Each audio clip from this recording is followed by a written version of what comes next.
Hi everyone, I wanted to just make this quick video going through some top tips, hints and approaches for Language Paper 2 in preparation for your mock on Friday this week. So, when you sit down with your English language exam on Friday, you're going to have two booklets. Your question booklet that looks like this, where you have to put all your information on, and then your insert booklet. Now remember, for paper 2, you are given two separate sources. Now you can see here that one of them is 21st century non-fiction, which means it's a bit more modern. This one was from 2006, and a 19th century non-fiction, which this one was in 1893. So one a little bit older. They are always going to be on a similar topic. So for example here, it's about crossing the ocean, and this one was about crossing the ocean on a boat as well. So they're both about boats and experiences on the sea. So when you first approach your question paper, you'll obviously have to put all your information on and all that lovely stuff. And then it reminds you down here of all the things that you must remember. So for example, using black ink, answering all the questions, answering the questions in the spaces provided and not just kind of writing outside the boxes and stuff like that. Just make sure you answer the questions in the really clearly defined areas. And make sure that you are answering, again, I'm going to say it one more time, every single question. Even if you have to kind of finish a question early and move on to another one, you're much more likely to get a couple of marks in that question 3, for example, than you are from spending ages on question 2. So make sure that you are moving on and kind of very clearly making yourself get through the entire paper. So the first thing that you want to do, now there's lots of different ways that you can do this. You can, if you find it easier, focus on kind of one source at a time and answer those questions one at a time. However, I would suggest that for now, we are going to focus on both sources and we are going to think about how we answer the questions in the order that they come in the booklet.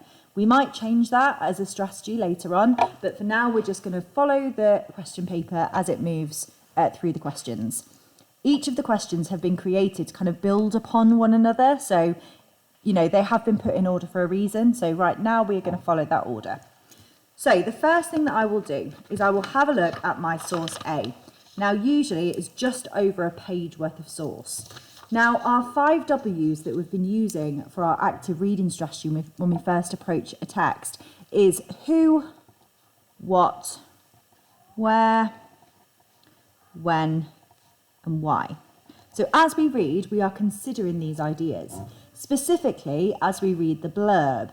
This blurb gives us a little bit more information of how to approach the extract, because it kind of just gives us a bit of context about what it's about and what's happening. So as we read through the blurb, I'm going to answer any of these questions that I can. So for example, I can see in 2005, that answers when it's happening. Ben Fogle and James Cracknell, they are two characters or two people within this text, set off together in a 7-week race across the Atlantic Ocean in a rowing boat called Spirit. So I know that this text is about a race across the ocean in a boat called Spirit. In their book, The Crossing, Ben describes what happened one night as he rowed and James slept.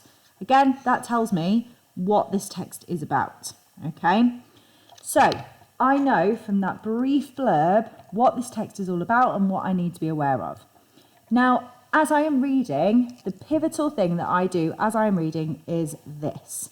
In the margin, as I read every single paragraph, I'm just going to put a brief comment about what that paragraph is about. So, I really encourage you to use a ruler or a piece of paper just underneath each line to support you in reading the text. It was still dark. We had at least 3 hours of darkness to go before daybreak, and as always, I had the sunrise shift.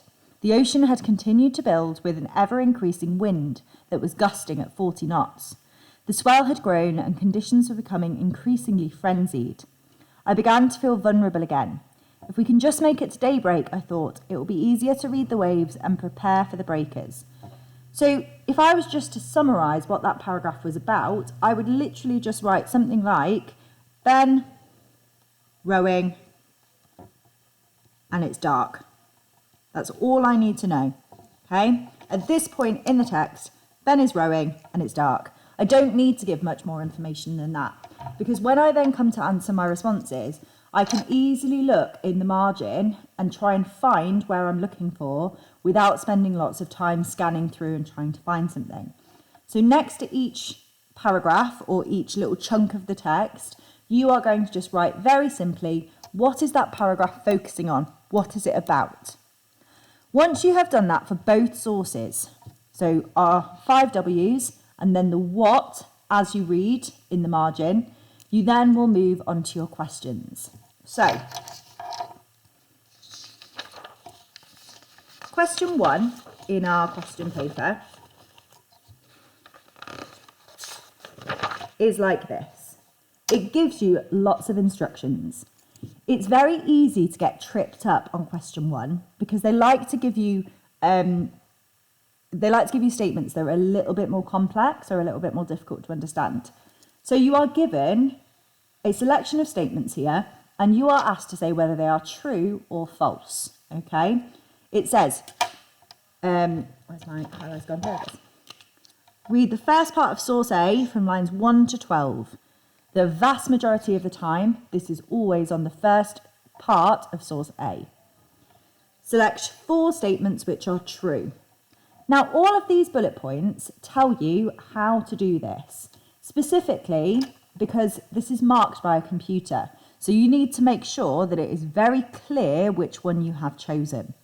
It says to shade the circles in the boxes of the ones you think are true. Choose a maximum of 4. If you make an error, cross out the whole box. And if you then change your mind again and require that crossed out box, draw a circle around it. So for example, if I thought, I'm going to do an extra one. This is my statement. This is my box. If I thought that this one was correct, I would colour it in. If I thought, oh no, actually I don't think that one's right, I don't think that one's true, I'm going to cross it to say, no, that one is false. If I then finally change my mind, I'm going to circle it again to show, yes, that is definitely the right one. To try and eliminate this faff, what we are going to do instead is put true or false next to each of the statements. Just here, a little T or an F. And then when you are confident that you have your 4 true statements, you then will fill in the little circle in the middle. One little hint is that these will always be in chronological order. So they will always be in the order that they come within the source. So for example, it would be dark for another 3 hours. If I look back at line 1, it was still dark. We had at least 3 hours of darkness to go before daybreak. It would be dark for another 3 hours. We had at least 3 hours of darkness to go before daybreak. So I think potentially that one's true, so I'm going to put a T.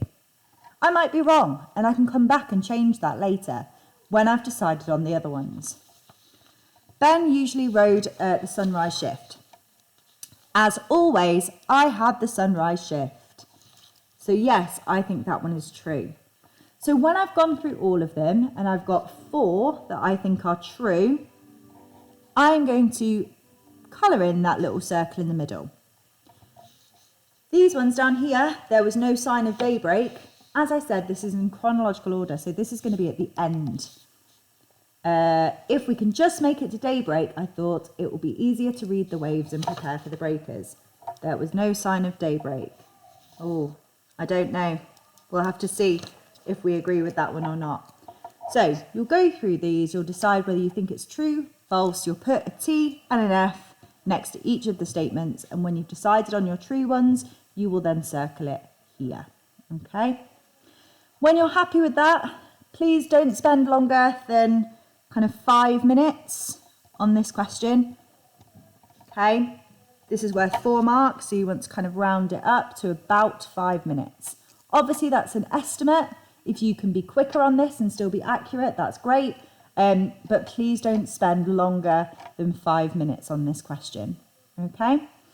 With regards to the reading of the two sources, you want to spend, and it's going to take you between 15 to 20 minutes to read both of these sources and do your active reading, okay? Remember, when I say active reading, that just means your exam reading strategy, which is the 5 W's, including what in the margin as you read. So that is going to take us between 50 and 20 minutes, depending on your speed of reading. Obviously, if you are spending 20 minutes on reading, you are going to potentially lose a minute or two on the questions. But you just need to be aware of the clock and how long, on estimate, you need to spend on each question. Okay? So I'm going to leave it there for reading and question 1, and I'm going to move on now to another video for question 2.